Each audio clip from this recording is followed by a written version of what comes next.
Video number 1 is a ranking video. We haven't done a ranking video, so this is like a YouTube creator who's ranking their top players. So ranking the top 30 NBA players of all time. We're going to see his opinion before we get into the video. Make sure you smash the subscribe and follow button and hype up this video. That's it. Thank you guys, and let's do it.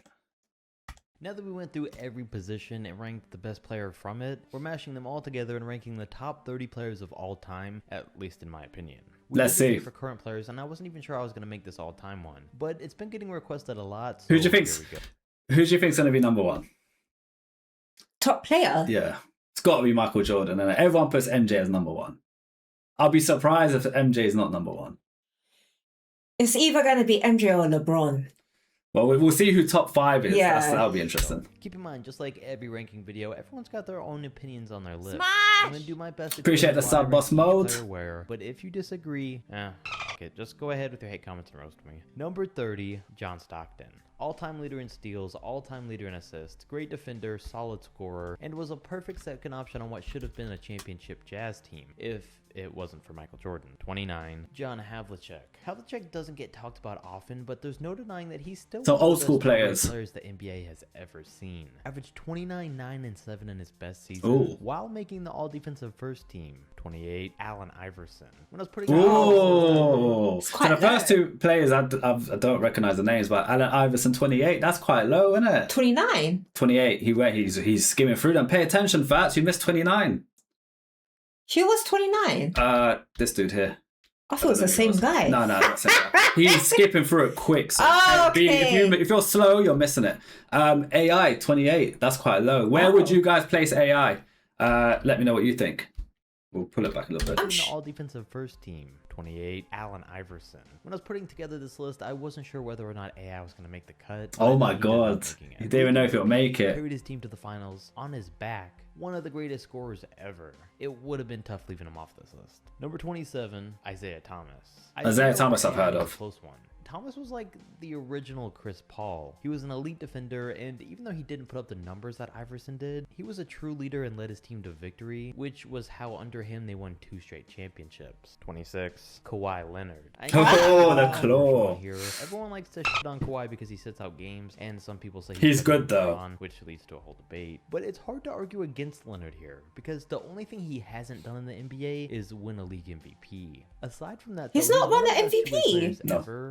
He's a monster. Then again, this video is like 4 years old, I think. I don't think he's won it in the last 4 years, so I don't think he has done. On defense, and is averaging 27 a game these days on offense. Plus, he's won 2 Defensive Player Awards, 2 Finals MVPs, 2 championships, leads Finals MVPs on goes, and does everything else from passing to shooting. I think as the years go on, only gonna rank higher, but for now, he still does make it in the top 30. 25, Scottie Pippen. So, Pippen. To me, Kawhi's the better overall player. He's about the same as Pippen on defense and is the much better offensive player. But for now, I had to rank Scottie slightly higher because of his 6 rings. 24, Elgin Baylor. He's an all-time great. Not heard of him. Don't know who that is. With him averaging 38 and 18 in his prime. Would rank higher, but the fact that he never won a championship does drop him down a bit. Number 23, Dwayne Wade. I know this is a place to have Wade, but after a lot of back and forth, this is where I felt that he should be ranked. If you look back, prime, especially 2060 Wade, was playing at a rate that only very few other players have ever done.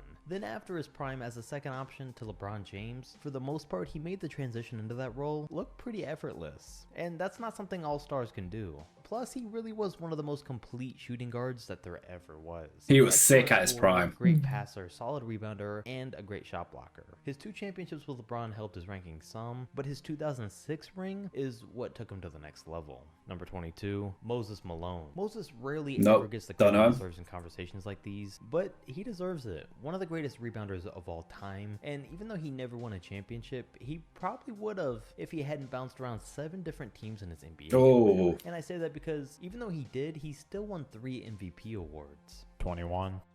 Chat 21. And those in the YouTube comments, are you somewhat agreeing with this list? Bear in mind this list is 4 years old.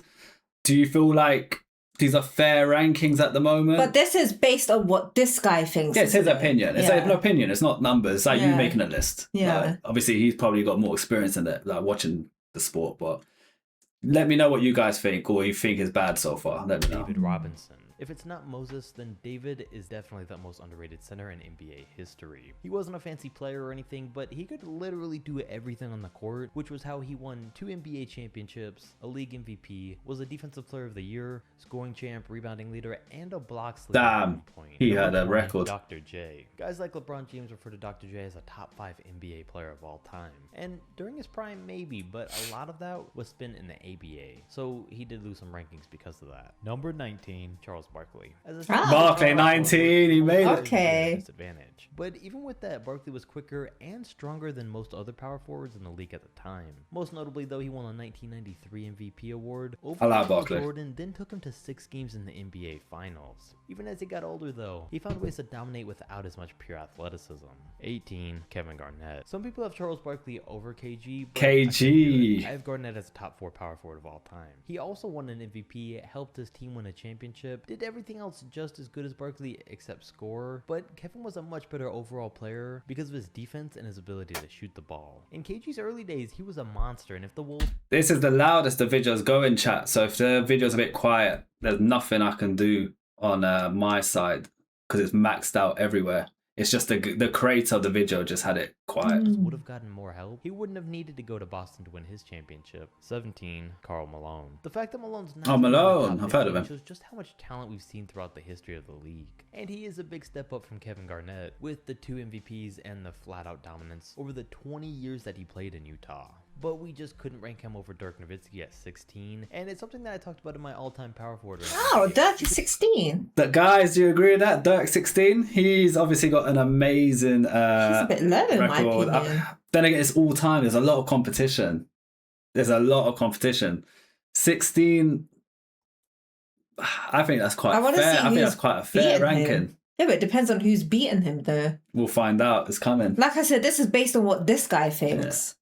And what I'm going to do, I'm going to turn our mic down a bit to like match his voice a bit. Because Dirk won a championship on his own over the guy who at the time was the best player in the league. But Malone couldn't. And in fact, Dirk almost won 2 titles if the 2006 finals wouldn't have been rigged. So that and changing the game the way he did is why I put Nowitzki slightly over Karl Malone. 15, Jerry West. A lot of people have don't know who Jerry West is. Their top 10, and that's believable. He really was that good, but what made me drop him down a bit was the fact that he has a 1-8 record in the NBA Finals. 14, Oscar Robertson. Almost every list that I found had Oscar Robertson at 11. It was like everyone was agreed that that's where he belonged. Maybe 10 or so years ago though, because some new players have come up and he's dropped down a bit, at least in my mind. Like number 13 with Kevin Durant. Honestly, it's sad to say, but depending on how he comes back from his Achilles tear, this may be as high as he climbs on the all-time rankings. He's got a lot of competition ahead of him, so if the injury takes away even a little bit of his game, that might be enough to prevent him from moving up any. Guys, KD 13, what do you think of that? I think he's a good basketballer. We can't take that away from him. Very good basketballer. 13. I don't know if he stands on 13. Would I put him higher than 13? I don't know. But the career he's had up until this point is still good. What are you looking at me for? You sound like you want to say something, but you don't want to say something. Already cemented his legacy as one of the best players of all time, one of the most unstoppable players of all time, and one of the best scorers ever. We've never seen someone like him score at such a high volume while being so efficient, and don't forget, he's also a very underrated defender. Plus, okay, even though we can all agree that his championships really don't mean much, he's still got 2 in the record books, and we can't take that away from him. Number 12, Steph Curry. A bit of a controversial one Curry here. 12. Not only do we have him this close to the top 10, That's which crazy. some people don't agree with, but we also have him over Kevin. Well, for having him over KD, Steph won 2 MVPs, and if KD hadn't have joined the Warriors when he did, it could have been more with that streak he was on. And he won a championship of his own on his own against LeBron. Not even to mention that he's one of the only guys that you can say, for the most part, is just as efficient as Durant. Steph's never had a Finals MVP, and when Durant on the team, he was the first option slightly over Curry. But when you look at all-time legacy, I think Steph still tops him. And yeah, with current today's world, I'd put Steph top 10 personally. Would you? Do you agree? Steph Curry top 10 basketballer? Yeah. Yeah, I think so. Yeah. And that brings us to why he's so close to the top 10. Well, for one, I mean, he's been better than every other player mentioned before him, including Oscar Robertson, who, like I said, is or was almost unanimously everyone's 11th best player. And for what he's done for the game, it was an easy choice to include him here. I wouldn't have put him any higher though, because at 11 we have Hakeem Olajuwon. Oh, Hakeem, we reacted to him. Nigerian player. I understand how underrated he is and how he doesn't get enough credit for how good he was. It's nothing against him, it's just that with the players ahead of him, somebody had to be dropped down, and it had to be him. It'll make more sense when we see the rest of the list though. But for Hakeem, no center ever had the combination of offense, defense, and pure skill that he had on the court, which were the main factors that contributed to him deserving this spot. Number 10, we have Wilt Chamberlain. And I know, again, we just reacted to Wilt. Yeah, okay. Top 10. So Yeah. he was an animal for his time. He was ahead of his time. He was one of a kind. Prime athlete for his, especially at his time. Madness. Wilt Chamberlain like 5th or 6th. And when mapping out this list in my head, that's where I thought I was going to have him, because he was the most dominant player of his era and of any era. His lack of championships though, against Bill Russell, was an excuse that I did have for dropping his ranking. That wasn't a problem for number 9 though in Tim Duncan, who without question is unanimously pretty much in everyone's top 10 players list. It's really hard to ever see anyone top him. He's so consistent. Power forward. I mean, I say that as Giannis could very well be on his way to his second MVP at 25 years old, but still, Duncan was the total package even coming into the league. He came in averaging 20 and 11, was dominant on both ends, and already winning championships early on. And honestly, he kept up that theme for most of his career, ultimately winning 2 MVPs, 5 championships, made the all-defensive first team 8 times, while being an all-time great leader and arguably the best all-around power forward ever. And even though he didn't play like a true superstar like LeBron or Michael Jordan, there's no doubt that he still was one. Number 8, Shaq. Okay, I had Big Shaq at number 8. He had to be in there somewhere. Yeah, I was waiting for. These are the names we're waiting for. Yeah. Like the big Donnies. Yeah, 8. Would you say 8? I think that's fair. Yeah. For Shaquille O'Neal, I think that's fair. 100%. Where would you guys place him? What about Kobe's going to be?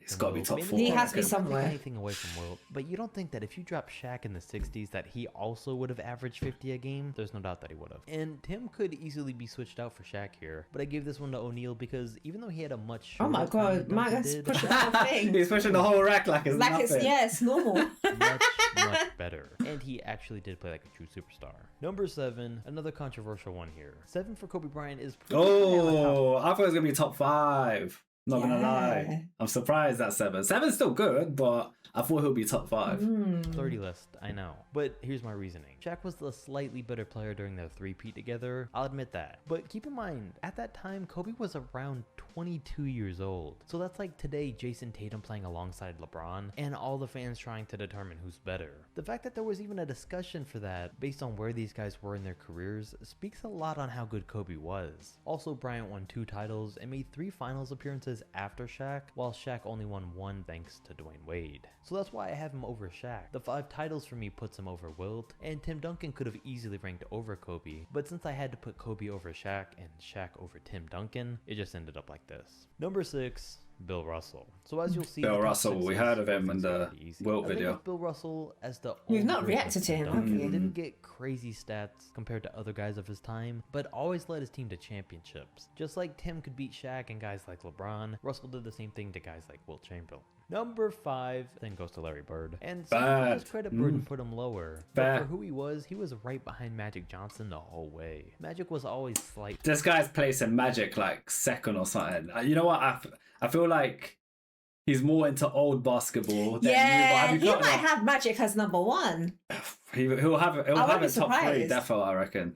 Like, don't get me wrong, I'm not saying there's nothing they're not good, they're amazing players, but I feel like he's a old school fan rather than more of a new school fan. That's my opinion. Better, but not by much, and not by enough to rank anyone in between these two, which of course means Magic Johnson comes in at number 4. There's no arguing. 5-time champ, 3-time MVP. Interesting list. And honestly will probably always be the greatest point guard of all time. I mean, can you imagine the dominance and career Okay, top 3 to pass Magic? Jordan, LeBron, and I want to change the way the entire game is played, and he only got up to number 12. Number 3, Kareem. 6-time Kareem, champ, yeah. 6-time NBA champ. Kyrie's not been in here at all. Kyrie's not top 30 apparently. Oh gosh. Same could be said for Kareem though. But his entire career ranks him ahead of Johnson. Never lost a game in college. 3-time NCAA champ. His numbers are mad. In Milwaukee. Then proved to do the same for the Lakers, giving him one of the greatest careers numbers ever. Then number 2 goes to LeBron. And LeBron's definitely the second MJ's greatest player number of all 1. time. He didn't have the second greatest career of all time, but he's the second greatest that we've ever seen. I mean, nobody expected him to play this good this long, and it's still hard to believe. You know, I thought maybe this year playing with AD, he'd take the role as a second option to AD and start playing like Dwayne Wade did when they played together. But no, instead he becomes his team's actual point guard, leads the league in assists, and his points per game only dropped a little bit even though he's doing all that and making that transition. So he hasn't dropped off a bit. Then number 1, Michael MJ, of if course. you enjoyed the video though, like and subscribe. I didn't even talk about why. No reasons needed, just Michael Jordan. Yeah, it's true. He's not giving a reason. He gave a reason for So everyone. we all know, guys. We all know why. All right. Yeah. Look, the list is 4 years old. It's an opinion. Of course, everyone's gonna have their own. If everyone made their own list, everyone's It'll list be will be different. different. No one's gonna be the same. Yeah. You know what I mean? So it's interesting to see people's opinions on where players stand. It's very interesting. But yeah, very Good cool. video. Let us know what you guys think of that list and Yeah. how different would your list be? Yeah. Like Who would that. be in your top 5 compared to Yeah, put your top his 5 down. Yeah, you guys in the chat and then the YouTube comments, put down your top 5. Yeah. I'm curious.